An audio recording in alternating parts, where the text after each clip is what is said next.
Yes, hello everyone, Fáilte Rashkity Cúilín Media. Welcome back to another show here on Cúilín Media. This one is another weekend preview show.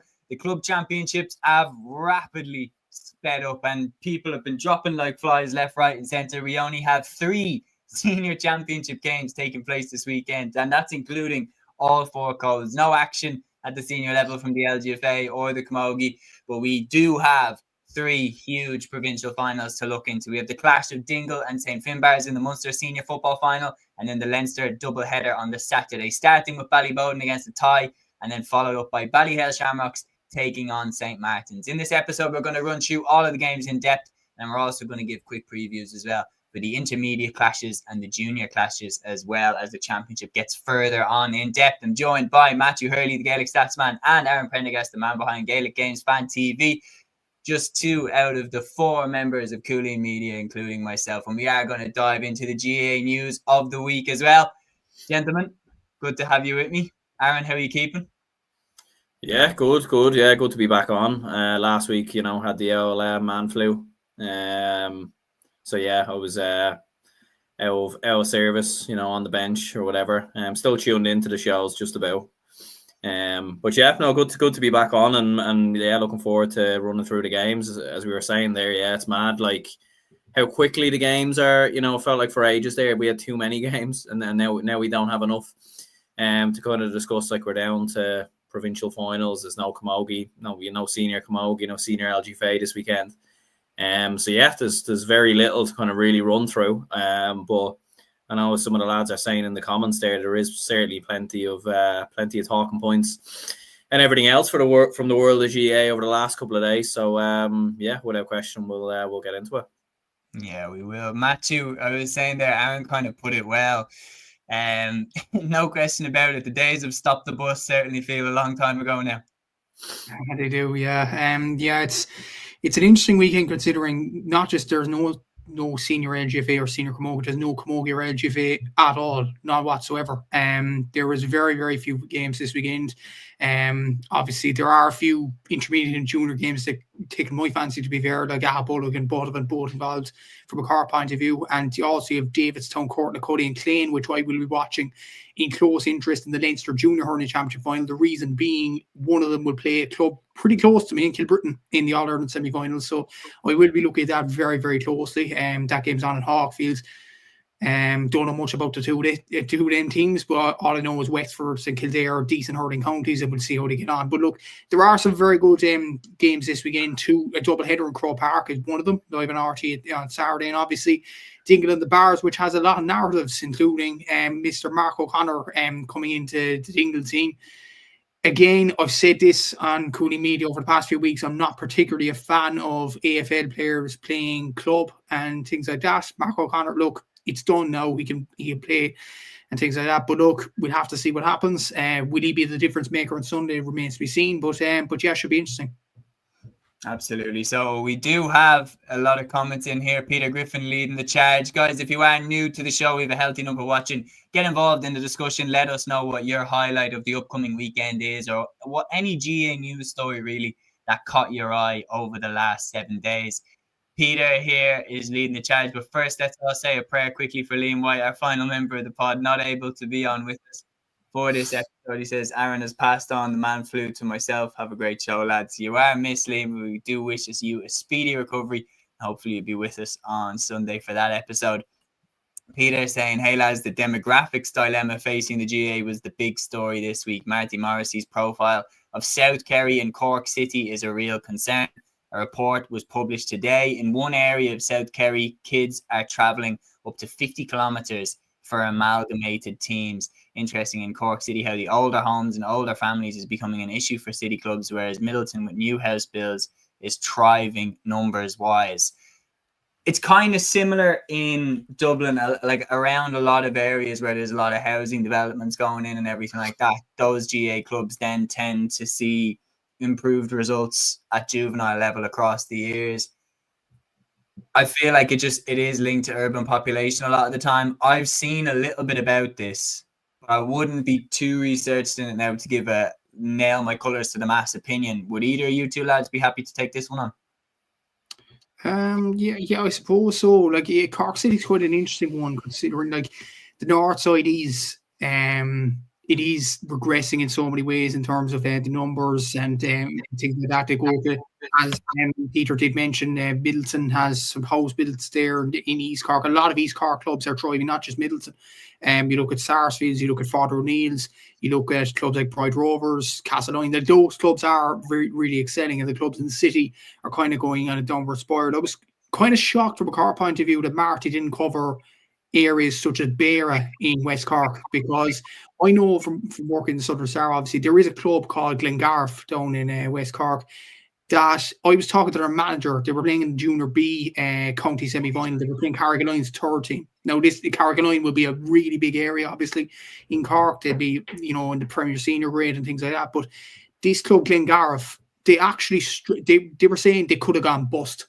They could have gone bust because the numbers just weren't there. And that's probably a thing as well in terms of the whole of Beara, not just Glengarriff. The Beara divisional side, like we talk about divisional sides like East Kerry and things like that, Beara used to have a thriving divisional side. Now they haven't entered in the last 2 or 3 Cork Premier Senior Football Championships, basically because there's no numbers in the clubs. Like Beara would have, I'd say, 5 or 6 clubs. They'd usually have about maybe 30 players per club, but the numbers just aren't there. Like Glengarriff, there's nobody there. Obviously, Bear Island, like nobody's on the islands anymore. Not just Bear Island, and as well, obviously, you have islands in Galway, like Inishmore and things like that. I know Sean Mulcairn is a great advocate for that in terms of him playing for a club on the island there. But obviously, nobody lives on the islands anymore. That's the reason is there's jobs now in Dublin, there's jobs in Cork, there's jobs in other cities in Ireland, and people will go to there, obviously, for better, to have better commutes and things like that. Like, the traffic's another big thing as well. Like, if you're commuting to work in Dublin, for example, and you live in, let's just say for argument's sake, Offaly or Laois, you would take an age going up to the city now, to be honest with you, because like, especially from what I'm hearing over the past few days, I know this is probably not related to GA, but in terms of Friday traffic, especially in the evenings coming on, it's absolutely chronic. And honestly, if you're from Offaly or Laois, you wouldn't want to go through that. You'd want to live up in Dublin, or you'd want to live in the counties that actually surround Dublin, like the likes of Kildare, Meath. Then you won't have time to go back to your home club in Offaly and Laois. And I think that goes back to what you were saying about Dublin clubs having players from outside the county, and that's probably another issue in terms of the likes of the Fina and St. Jude's and Kilmacud Crokes and all them thriving. But the reason the people are moving to those clubs is to be closer to their jobs. They don't have time to go home on a weekend or a weekday. They don't have time, simply. And then the local clubs in, let's say, Offaly, Laois, Clare, Westmeath, all them counties, they're now degrading because of it. They don't have numbers. They have 20 players per panel, and it's just not helping them the clubs from the grassroots in terms of games and things like that. Like, it is a shame what's happening in Kerry, from what I'm hearing anyway. Players traveling 50 kilometers, like, that's madness, absolute madness. I know people are absolutely hell bent in many ways in playing GA, but at the same time, like, that's a major cost as well to travel 50 kilometers. What's the solution to this? I'm not sure. Obviously, Marty did do a good job in terms of reporting this on the RT News during the week. But at the same time, it's a very, very hard problem to fix, because once the damage is kind of done, you don't know how to fix it then. So it's very, very tough, and it's kind of a situation where it's very, very hard to pinpoint what you need to do to fix this. But for future reference, for this not to happen again, you need to focus on the smaller clubs in the rural areas and not so much the city. Well, I think the Cork City one, in terms of the north side, I think that's an anomaly, in fairness. But rather than focus, say, on the inner city Dublin clubs, let's focus on the clubs on the outskirts, on the clubs on the coast, and the clubs that are probably the fabric in terms of the Gaelic games in many ways. And that probably needs to be fixed in the next few years, or else there's going to be more and more clubs going bust. And that is a shame. It really is a shame. It's you've said it really, really well there. It is like just a situation of, like, this is a government issue. This is something that is like absolutely above what the GA can do about it. This is unfortunately just a result of decades of everything being centered around Dublin. I mean, you look at how the population, how the public transport, everything like that. I remember seeing, Seamus Lahan, like, who makes the funny TikToks and stuff like that. He made one where it was like, oh, we're going to build a motorway system in Ireland. And it was like, we're going to build one from Limerick to Dublin. We're going to build one from Cork to Dublin, Galway to Dublin. And it's like, how about one from Cork to Limerick? And it's like, who'd use that? But it's like, it was gas, because you don't realize that as much when you're in Dublin, but like having, moved away for a year from Dublin down the country, like, you do realize much more how much things are centered around Dublin and how much better the public transport is in the capital versus, really down the country. Like, so yeah, I understand why people are moving to the capital, and Dublin clubs getting players like Cian Darcy going to Ballyboden and like, Shane Walsh going to Kilmacud Crokes. That is a byproduct of what we have right now. And that's been going on in Dublin for a long time. But it is kind of an end result of, a long series of government decisions and everything like that, and how everything is so based around Dublin. But the funny, just on that as well, like, the funny thing is as well, like, with the way everything's going, is like, you actually have a lot of people now leaving Dublin to live in the country. Do you know what I mean? To live in Kildare, to live in Offaly, to live in Laois. Do you know what I mean? And a lot of people who now live in Dublin are like not always based there, so they're probably passing through. Do you know what I mean? Or like living in an apartment or a hotel or whatever. Do you know, that kind of way? So, like, obviously maybe it's a bit further away, but I think a lot of emphasis needs to be placed in the clubs on the outskirts as well for those reasons. Do you know what I mean? Like, because I've had friends and everything who've moved to Kildare and Wexford, and the amount of people living down there, and there's like there's not enough hospitals, there's nowhere near enough resources. You know what I mean? So, I think that's another reason as well that they need to look into clubs kind of on the outskirts as well. Because the populations are increasing there. Yeah, exactly. Yeah, it's kind of a hard kind of thing to fix in many ways. Like, I get your point, Aaron, on the hospitals and things like that. Like, there's hardly any, let's say, on the southeast and things like that. It is very, very, it's a very hard problem to fix in many ways. And obviously, like the problems we carry with players traveling 50 kilometers to nearest clubs, like, that's absolute madness, as I mentioned before. And the stories about, let's say, a Sean Mulcairn plying his trade in Inishmore and Galway, the ads about that, the ads on RTE, those stories will become even more rare in the next few years if this thing keeps continuing. And obviously, we hope there's more players coming from. Like, obviously, some people do live on the islands, and you have to take that into account and things like that. Whether that be Bear Island in Cork, whether that be Inishmore and Galway, whether that be islands off Clare. There are people that live in different areas as well, and they need to have GA as a hobby as well. So it is kind of a difficult problem to fix in many ways. But yeah, hopefully they can in the next few years. But it's going to be very, very hard to see how they do it in many ways. Yeah, no, absolutely. It definitely is something that they need to address. Because and I haven't really looked too much into I know, like, with the documents and everything else, I haven't kind of looked at like too much into it. Like, I'd be aware of how things kind of go within Dublin, but in terms of outside counties, I haven't really seen too much. But yeah, like, there is, like, there's so much issues across the board, and it really is something that they do need to fix and address. Because especially in Dublin in particular, like, it is mad. Like, you have a lot of clubs now where you are getting people. Like, I remember we were saying before with St. Jude's from a couple of years ago. Like, you're having a lot of lads from the countryside and everything else, but like, there's lads from Dublin who are living in the country, the countryside now as well. Like, it's just, especially just with the cost of living and in Dublin in particular, in comparison to other counties, So, but yeah, look, hopefully anyway they can.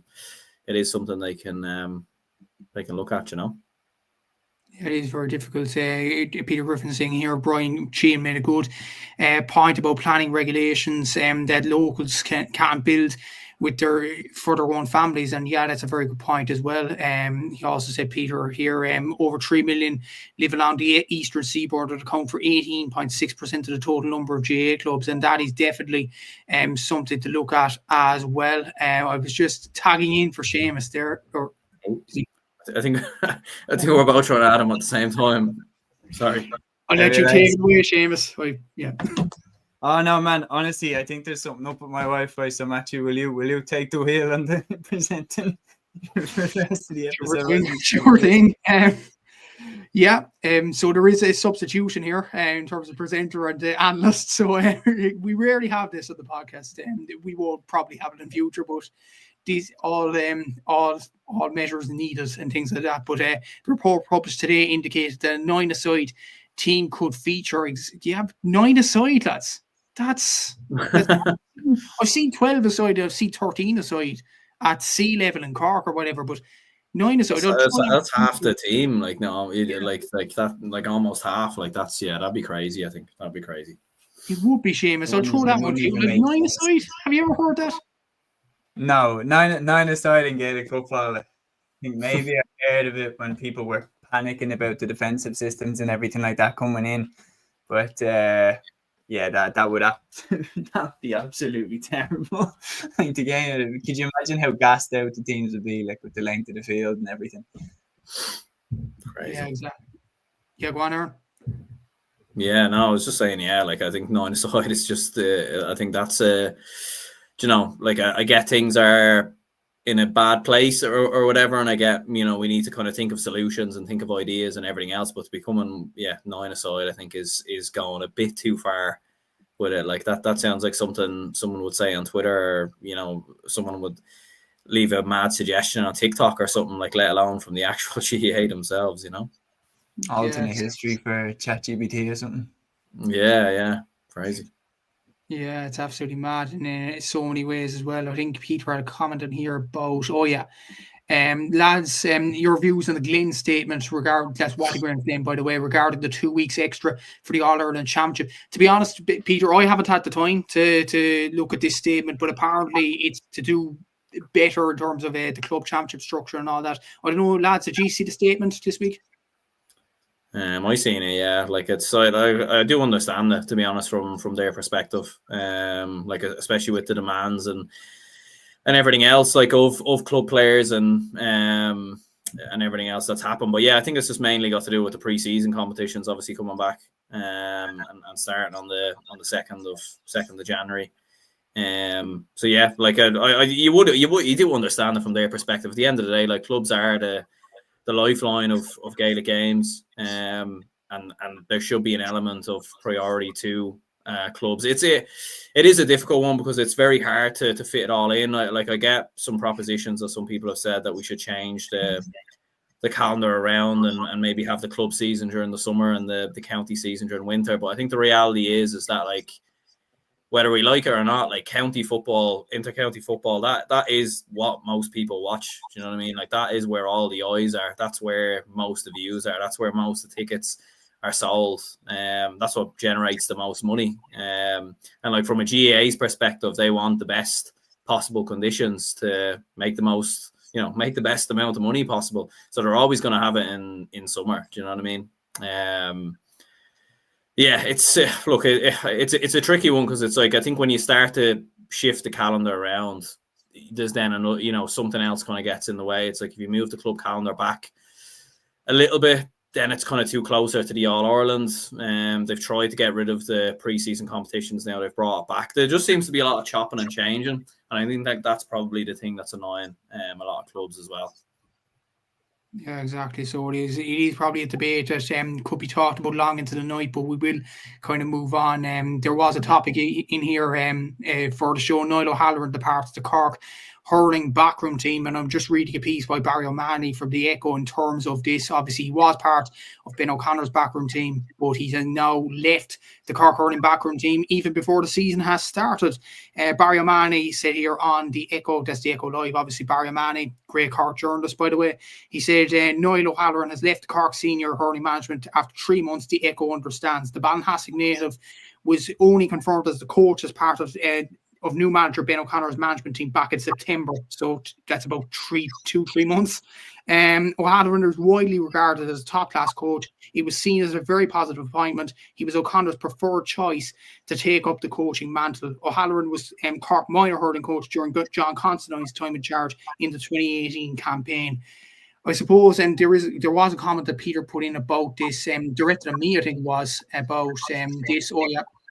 It says, Matthew, any update on Ben's coaching departing the Cork setup sounds controversial based on the coverage featured by Smaller Fish earlier.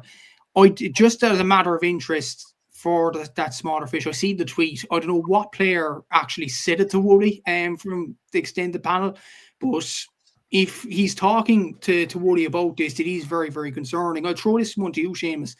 Like, the thing is, obviously, I have heard stories. I'm not going to say it on this pod and things like that because obviously we don't know if they're true and things like that. You hear murmurings, obviously, if you're within the county. But I know for certain, like, big players have been dropped from the Cork panel. The likes of Conor Lehan, Luke Mead, you would say, is a very big figure in the dressing room as well. Patrick Horgan's retired.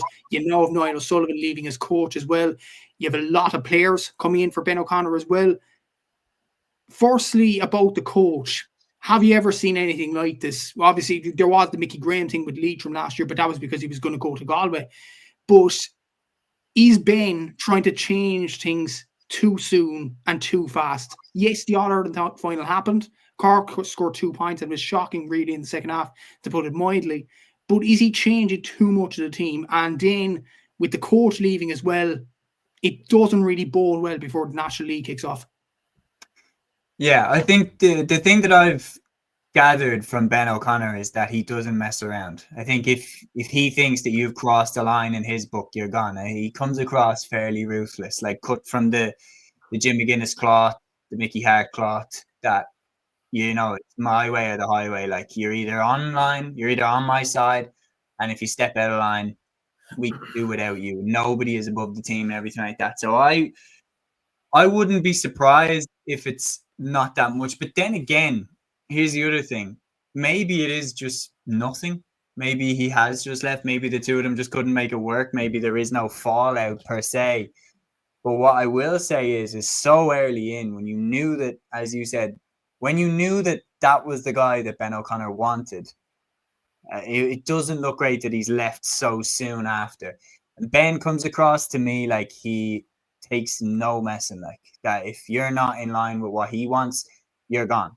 And already the Cork panel has been really shaken up. You know, big players, as you said, have left. And I don't think they're in need of too much of an overhaul because, yes, the second half of that All-Ireland final was a catastrophe. But 2 years in a row now, they've got to the All-Ireland final. And on other days, especially the 2024 All-Ireland final, they'd have an All-Ireland medal. So they're not a million miles away. And we know that second half performance does not in any way represent how good that team is.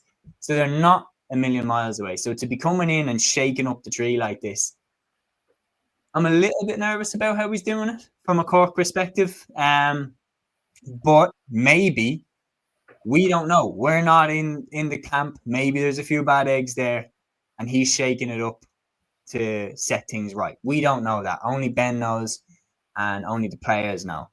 It's really, really, really interesting.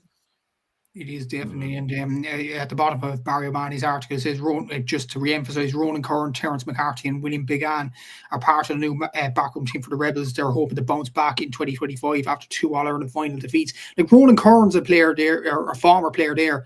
He's coached the Bars and he's coached other teams as well. So you imagine he'd probably be the man to step up into that rate, into coaching. But Peter saying an interesting comment in here. Christy O'Connor is inferring the players were not happy with the standard of coaching and went to Ben. Interesting. Cork hurling is a weeping wound, really, really fragile. He's O'Halloran, a Cork native. Yeah, Peter, he's from Ballinhassig in Cork, in the Carrydown region. So he is a Cork man, all right. But I'll throw this one to you, Aaron, because this is probably a difficult one. We've seen Patrick Horgan say to our good friend Dan Casey and Sports Joe that the rumours at halftime were rubbish. Pat Ryan has said the same thing as well. But a lot of people have come out questioning this.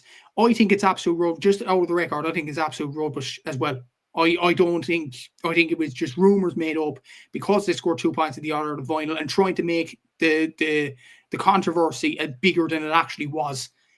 But do you think, like a lot of people on social media are saying that it is concerning that no player on the current panel at the moment have come out and said, they just wiped the slate clean and said that is rubbish, that what was said that was happened at halftime, that didn't happen at all.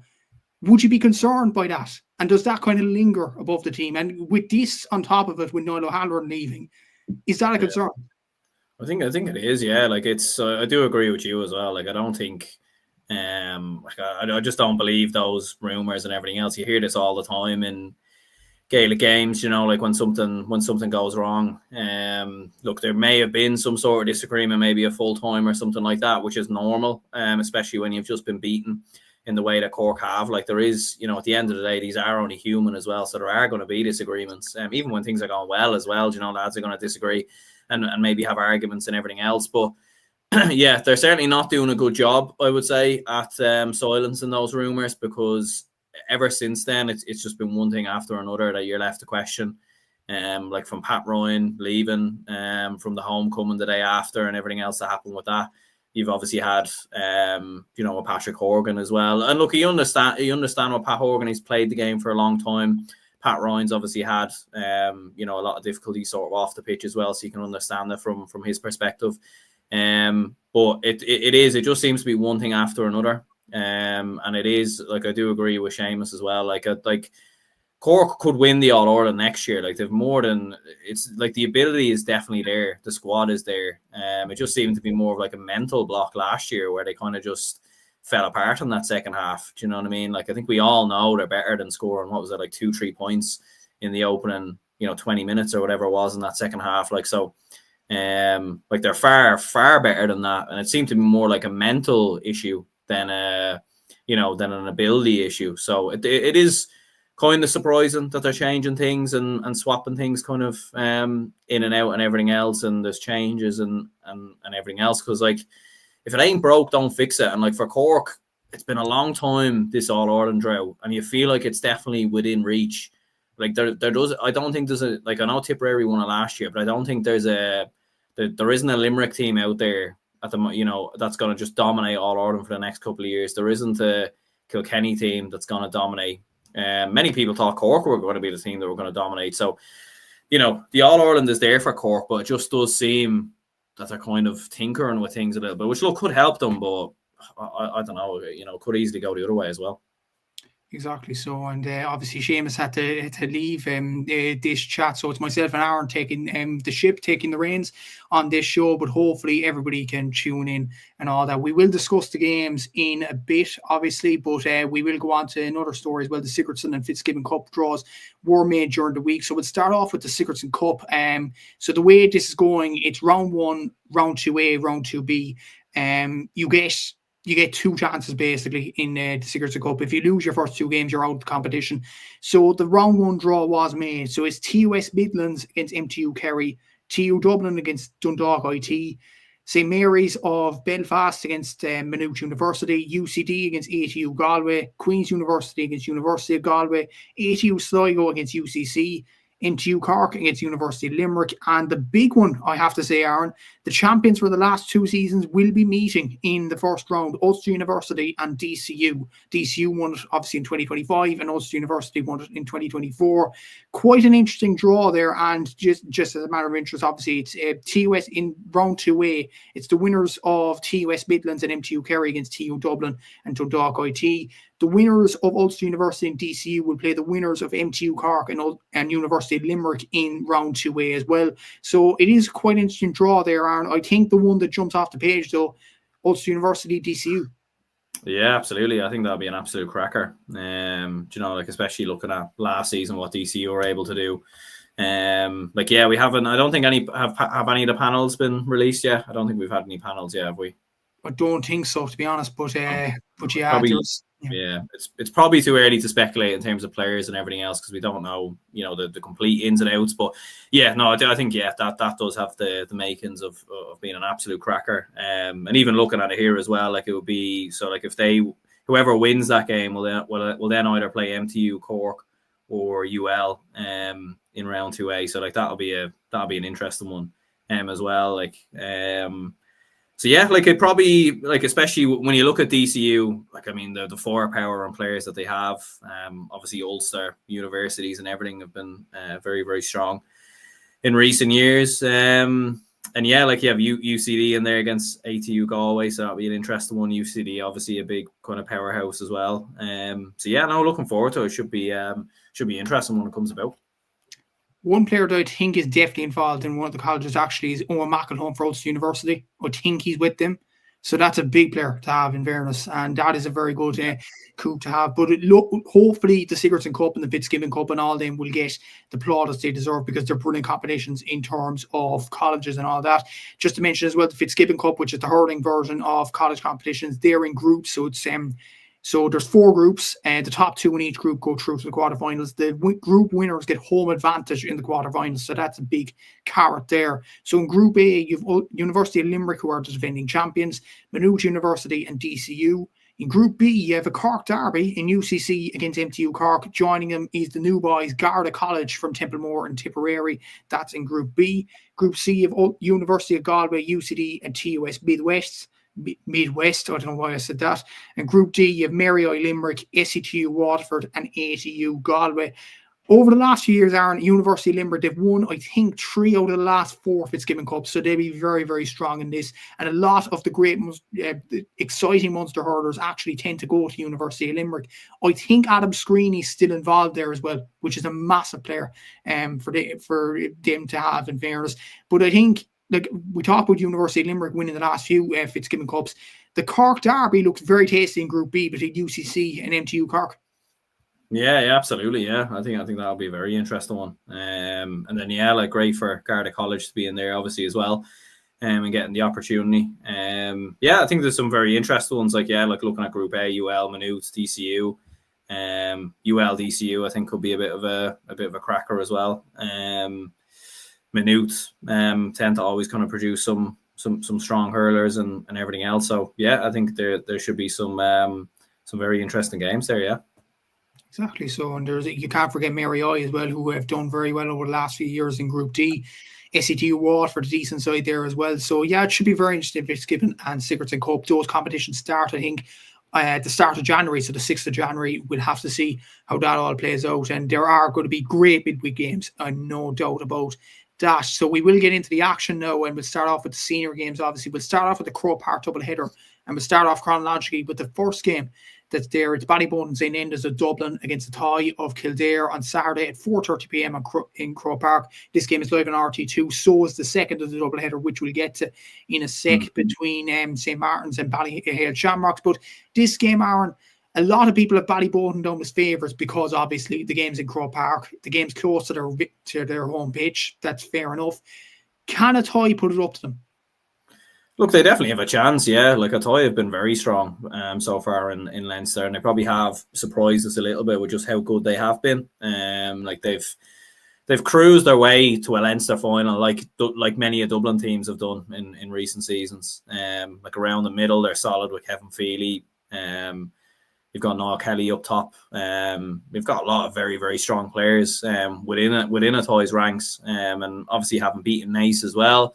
You know, we've said previously, if this was Naas in the final, a lot of people will be banging the drum on Naas and saying that they have the opportunity and the chance and everything else. And looking at how Athy have played football as well, like I do think Croke Park, I don't think it's necessarily one of them where a smaller pitch might suit them. Look, maybe if it was in a provincial ground, it would suit them a little bit more and everything else. But yeah, but I think they definitely have a chance. Like Ballyboden have equally looked, you know, they look like they haven't really got out of second gear in Leinster. It's just been an absolute walk in the park. You know, even by the standards of a Dublin club in Leinster, you're still thinking, right, there'll be a little challenge here. There's literally been nothing. You know, both games might as well have never happened. Like it was just so comfortable for them. And yeah, you would look at it and think Ballyboden are probably just a little bit more well-rounded, a little bit more experienced in these games as well, with your Pascals and Ross McGarry and obviously Cian Darcy around the middle as well. Like that's going to be an interesting battle between him and Kevin Feely in the middle of the park. Boden probably do have a little bit more. It's an interesting one with Boden though. Me and Seamus have made this point before. Like Boden, hasn't happened this year, but sometimes they do have that, like they have that little habit of flattering to deceive, and like you do wonder, could they take their eye off the ball a little bit? Could they be caught, and could a tie maybe capitalise? I think one thing we're hoping for, and I think Leinster club football definitely needs, is a game, though. I don't think we can have a one-sided match here and everything else. And yeah, I do think the argument maybe that like it probably shouldn't be in Croke Park, to be honest with you, because it is going to dilute the atmosphere.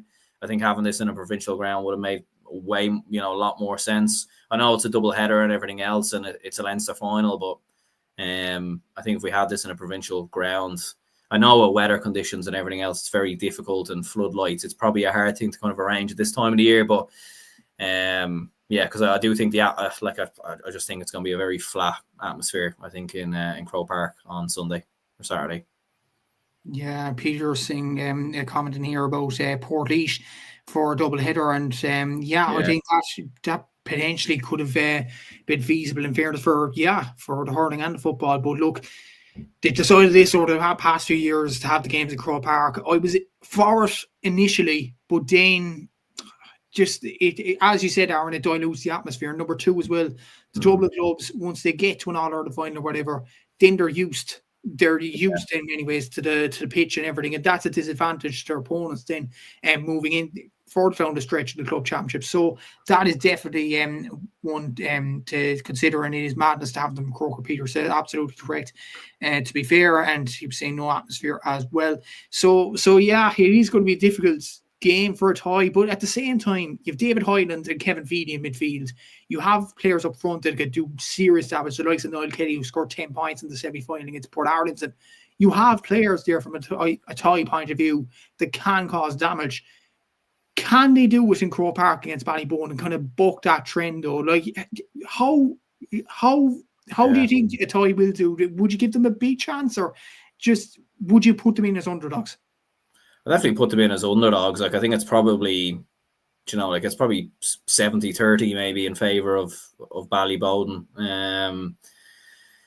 Maybe slightly less. So I think a tie need to start fast. They need to start strong. And they need to come like roaring out of traps and kind of put Bally. Because look, especially with Ballyboden, have not really been tested really since the Dublin final, if we're being honest, which is a long time ago now. If a tie can come out fast, hit the ground running, win, like just kind of have a bit more work rate around the middle of the field, win the kind of loose balls, the second balls, and all that kind of stuff, and kind of set the tempo and dictate the pace of the game, then I think they have a chance. Because Ballyboden could panic. They could panic if they fall too far behind or something of that nature. So a tie just really, really need to be on it. I think the opening 15-20 minutes is crucial, because if Boden, you saw like against Tullamore, like if they just build up a lead and get comfortable, there's just no way a tie will get back into it. And there is a lot of unknowns here. Like a tie have looked very good in Leinster, but the quality of the opposition has been very poor. There's been no question about that. Look, you'd say the same for Ballyboden. The level of opposition that they've played has been quite poor, but we know a bit more about Ballyboden, having seen them in Dublin a bit more in recent seasons. There is a lot of unknown quantities about a tie. Yes, they beat Naas, but this feels like a game where we're going to really get to know a bit more about their credentials and everything else. But yeah, I think they just need to start fast and kind of dictate the pace of the game, and not let Ballyboden kind of control it. I think that'll be the big thing in the opening kind of 10-15 minutes. Exactly. So the KK Junior saying Tullamore would have been a good venue for the Leinster final. Peter saying here Boden by 5. I suppose we'll make our predictions there, Aaron. Yeah, look, I've said it in previous weeks, I don't rate Ballyboden as highly as many other people, but I think they'll have enough to win this game simply because it is in Dublin, it's in Croke Park. I think they're used to the dynamics of the pitch and everything like that, and they will get over the line because of that. And a tie are an unknown quantity as well, even though they have some fantastic players, obviously Kildare, county quality and things like that. But you're saying Boden will win this game, but do you think it'll be comfortable? Yeah, I'm going to go with a 4-point win. So I think it'll be comfortable enough. I think it's hard to really know. Like I know, kind of saying about a tie kind of starting strong. I think this might be. I actually think what might end up happening is the opposite, where Ballyboden are very comfortable, and then a tie are kind of just narrowing the score down, kind of in the second half and making it a little bit nervy towards the end. I think it will be relatively comfortable. Yeah.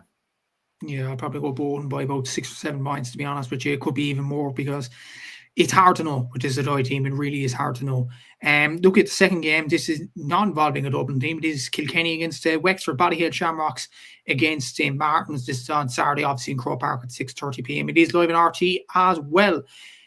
Yeah, it's a very interesting game. This, in many ways, Ballyhale really struggles to get over the line against Ballyboden in the semi-final. St. Martin's were absolutely superb against Naas. They beat Athena, deservedly so, in Chadwick's Wexford Park as well. Interesting game, but I think Ballyhale are going into this as favourites. But are they going in as big a favourites as Ballyboden are in the football?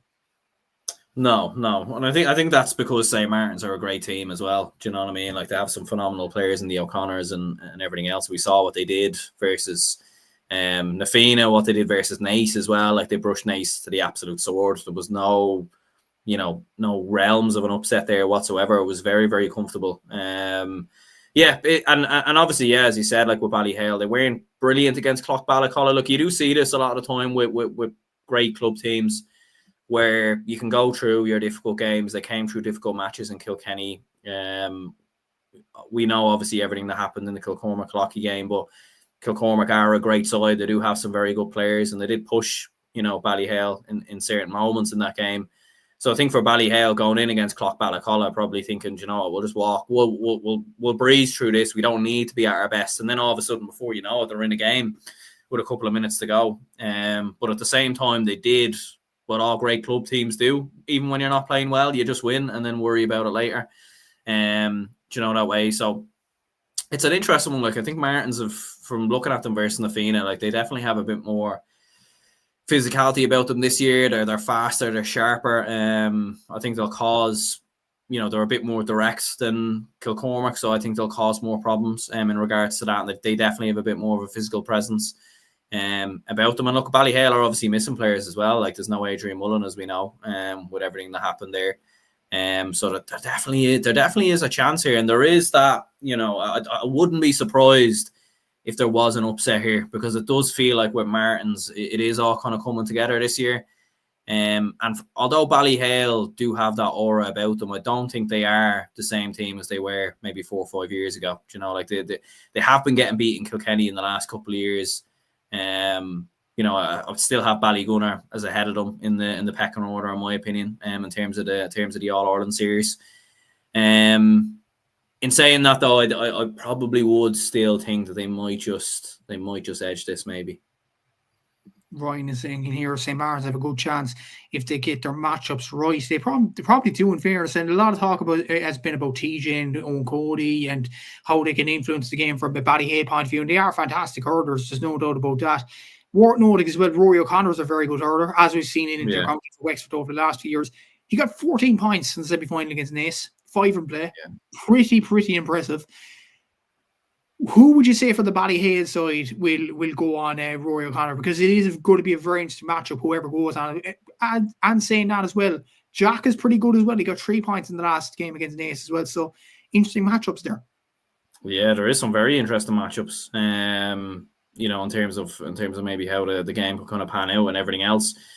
I'm not too sure, to be honest. Like, there's who would you maybe kind of edge towards? It's a very interesting one.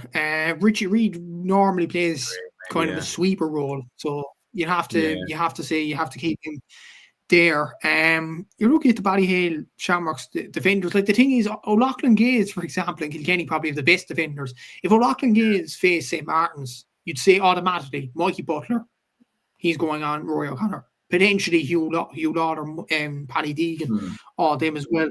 You look at Ballyhale's defenders, Joey Holden is a very experienced campaigner. I was kind of thinking of him. Would Joey Holden have the speed for Rory O'Connor, though? That's a very interesting question to answer. Personally, I think a guy that, and I've seen this against Kilcormac-Cúilín, a guy that could annoy Rory in this game, in a good way from a Ballyhale point of view, in a bad way from St. Martin's point of view, Cúilín Corcoran.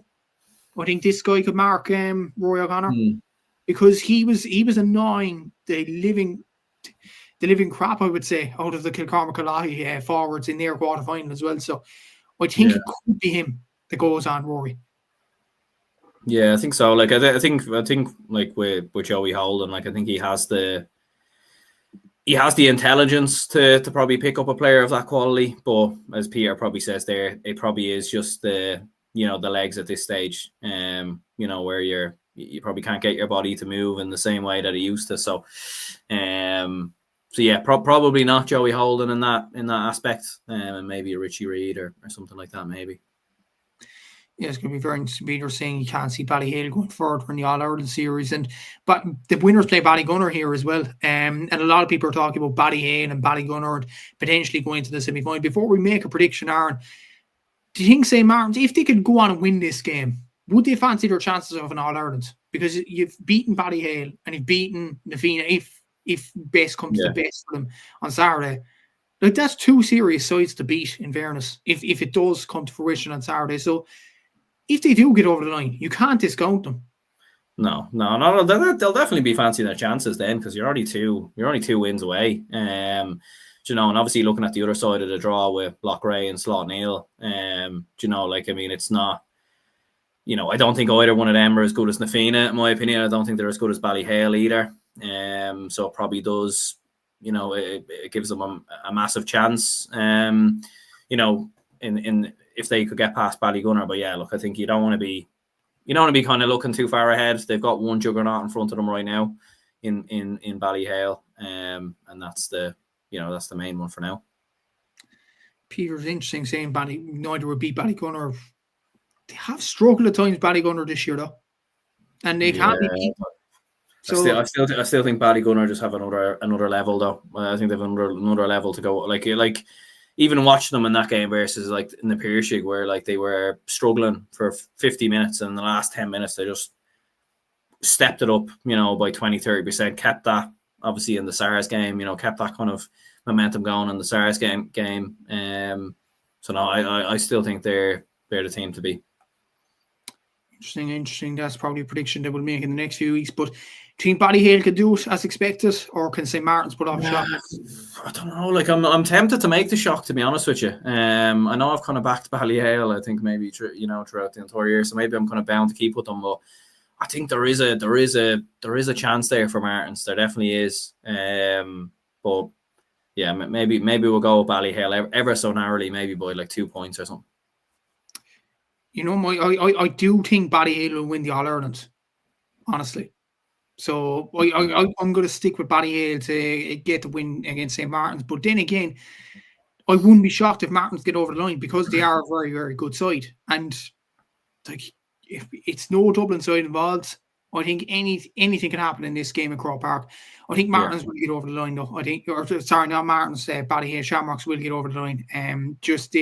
They have an abundance of talent. If they can put a leash on Rory O'Connor, I think that will be the deciding factor in the game.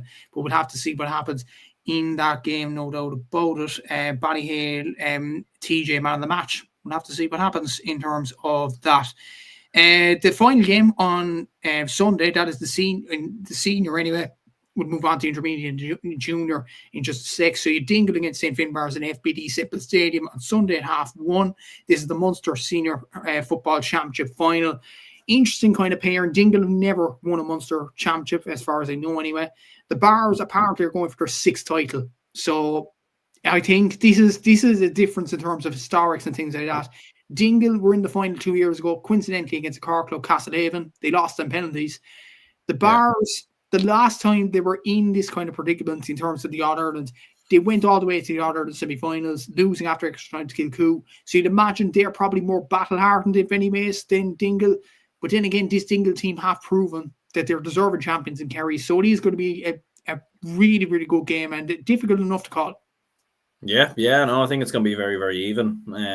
Very, very hard to call. Like, Bars probably, from what I've seen, have got a bit more about them physically in terms of around the middle with Ian Maguire and players kind of moving forward like Stephen Sherlock and everything else.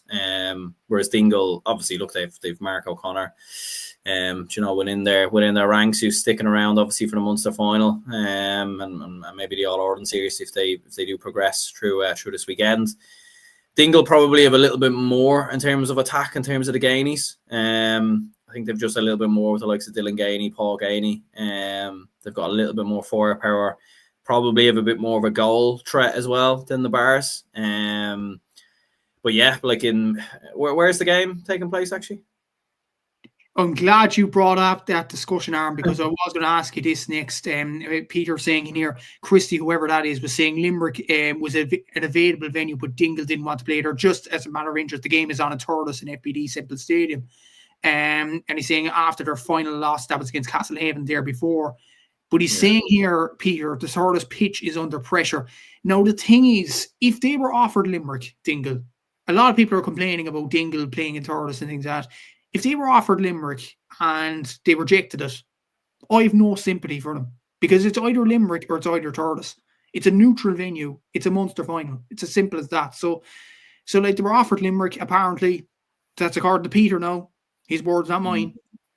I have no sympathy for Dingle after that, to be honest with you. No sympathy for Kerry in general. Look, the game's on Thurles. It's a neutral venue. It's as simple as that. Christy O'Connor, Peter Griffin saying, But yeah, apparently the Thurles pitch is under pressure, Aaron. So, and Dingle refused to play in the Gaelic grounds. Honestly, could this game be called off? Yeah, like it's just with this time of the year, like you saw with the Scottstown game, obviously a couple of weeks ago, and obviously the replay to what a cracker that kind of turned out to be. But yeah, like it could very well, and that's why I was kind of asking, because I was thinking if this game is a dogfight, it probably actually suits the Bars more, I think. Do you know what I mean? If this game becomes like a bit of a slugfest and conditions are bad and everything else, like I think it suits the Bars more, because Bars probably have more of those kind of type players than Dingle. I think Dingle have more like crafty, kind of silky players with the Gainies and everything else. Look, they do have, hard workers and warriors within there as well, but I just think the Bars will be have a little bit more in regards to that. So yeah, but yeah, it's an interesting one, all right, with conditions. We'll obviously keep an eye. I don't know what the conditions are meant to be like in Thurles like this weekend, but yeah, it could absolutely play a part. There's no doubt about it. Peter's saying here the winter grain of rice. I don't know who is he saying. The wet wintry pitch will definitely suit the Bars. We'll have to see over that. But you mentioned the Bars are more physical, and I probably agree with you. The likes of Brian Hayes, the likes of Ian Maguire, Jamie Burns, if he does play, is a very physical player as well. And you have some pretty players around the middle. Plus, you have a very good goalkeeper kicker with the ball in Darren Newman as well, who he's called from the Cork team and has done very well throughout the club championship. But the caveat to that, Mark O'Connor, obviously an AFL player, really big figure. Mortimer Murphy from the Irish Examiner or the Irish Independent confirmed during the week, well, Dingle's words obviously to Mort, that Mark O'Connor is available for this game. That's a big kind of boost to Dingle. But what I was seeing in the article as well, Barry Dan O'Sullivan, who's a Kerry inter-county player, is unavailable for this game. He's definitely out. He's injured. That's a big blow. But at the same time, Mark O'Connor, how will he fare up to Brian Hayes and Ian Maguire? But then again, Brian Hayes could play full forward. Who's to know? Yeah, no, absolutely. I think it's going to be a very interesting battle.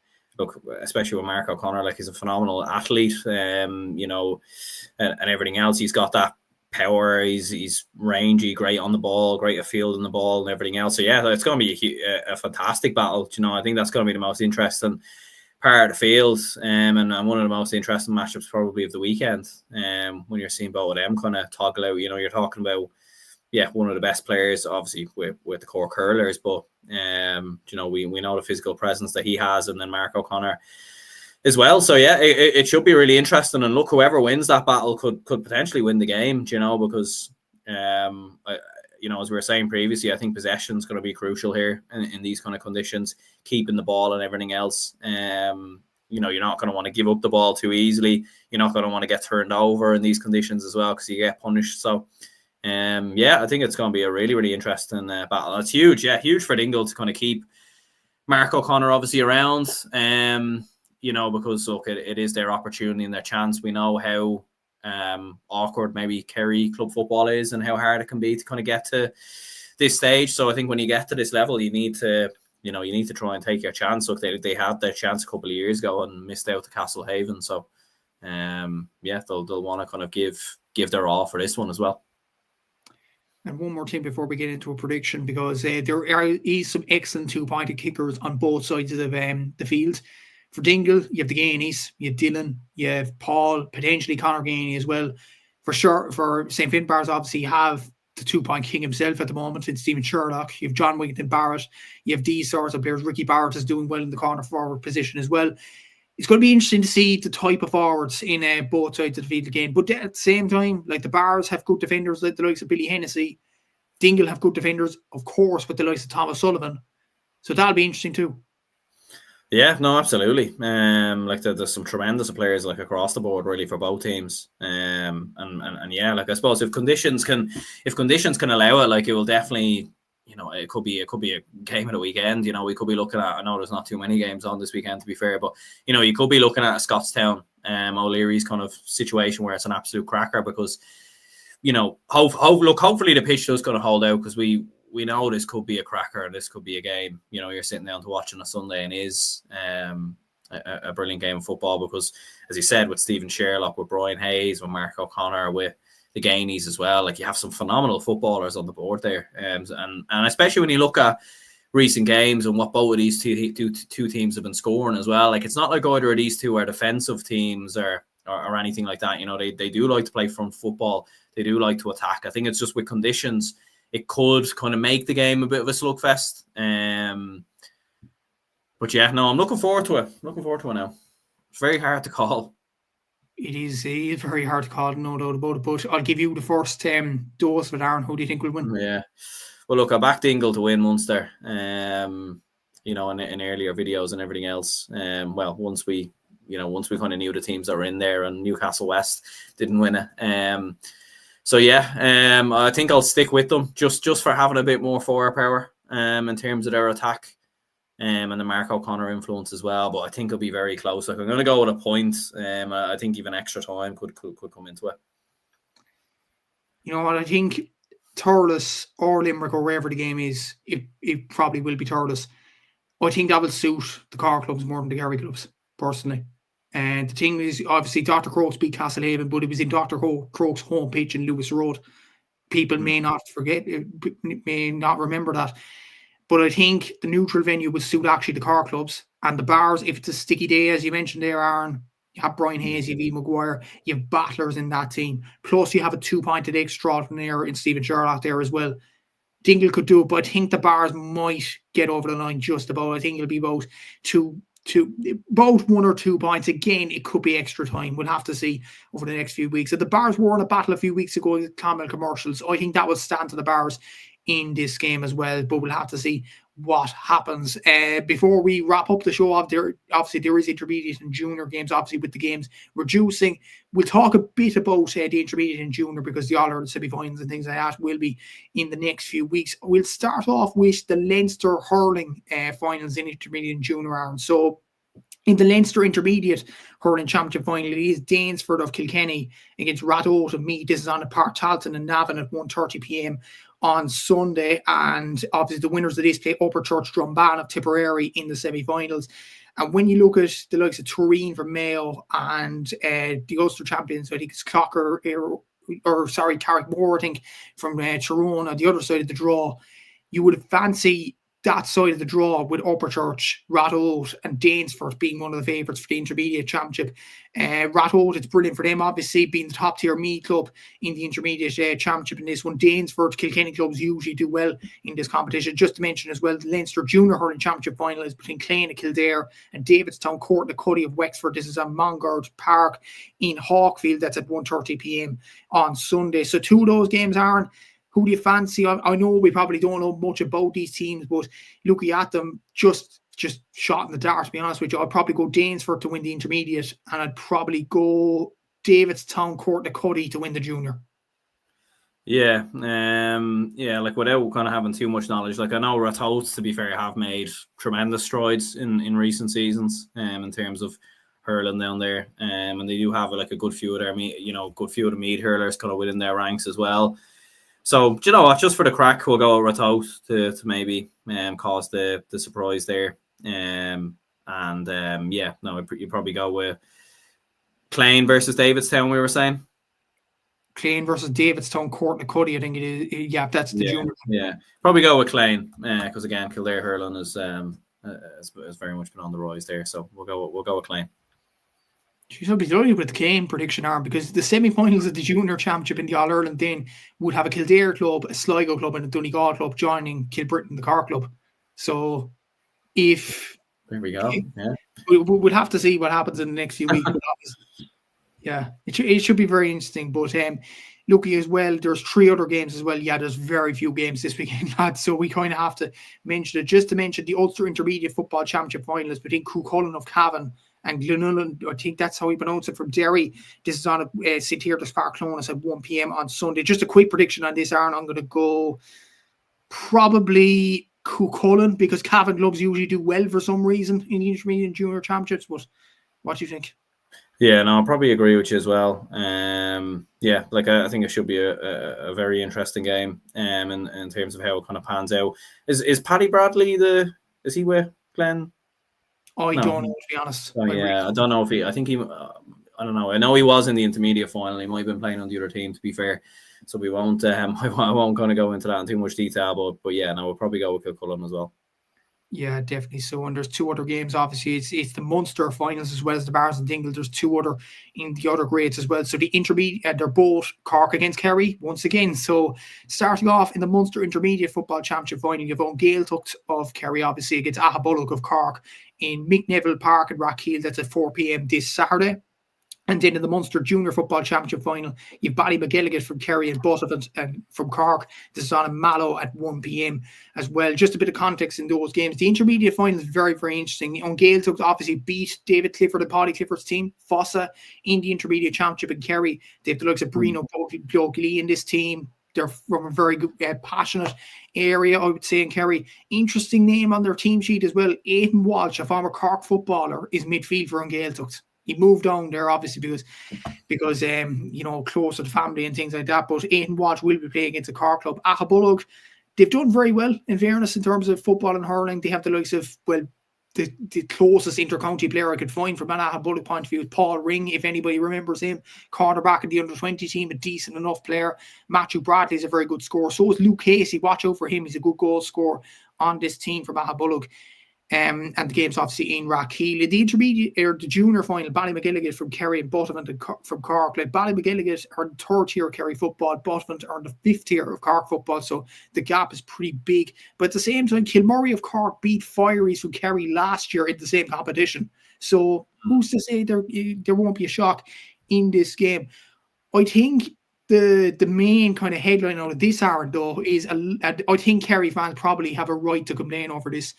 Ballymcgilligan have, I don't know, over an hour drive, maybe 2-hour drive to this ground in Mallow. For Boden, it's 12 kilometres. This is nuts. I mean, it's absolutely nuts. Obviously, I want Boden to win the game, but that's nuts, isn't it? Look at those intermediate and junior finals. Who would you fancy? Yeah, like it is. Like it's crazy. It's crazy, really. Like, I mean, I don't really know. Like, if there is other venues maybe that they could have potentially maybe look towards. Yeah, look, I'd probably go on Gaeltacht to be honest, to win the first one. I think they have a little bit more firepower, like what you've said, and I remember seeing them kind of knocking about and everything else over the last couple of years at intermediate level and everything else. So you probably would back them. And yeah, look, for the other one, it's a complete shot in the dark, but maybe with the fact that they are a little bit closer to home, we'll go with Boden. Fair play. Thanks very much, Aaron, for getting the name correct, I would say, in Boden there as well, because a lot of Dubs might get the Cork names wrong. Oh yeah, I've got Leinster names wrong. Things like that over the last few years. Peter saying in here, great preview, lads. Thanks a million. Have a great weekend. Enjoy the games. See you Sunday evening, and see you, Peter. And see thanks to everybody that commented on this show as well. Thanks to Aaron for popping on. Thanks to Seamus as well for popping on for the while he was on this show as well. We'll be back for a review show on Sunday evening to review the 3 games plus the intermediate and junior games as the All-Ireland Club Championship takes a dive into the latter end of the championship. Thanks to everybody that viewed the show, and thanks to everybody that liked, commented and subscribed and all that to Cúilín Media.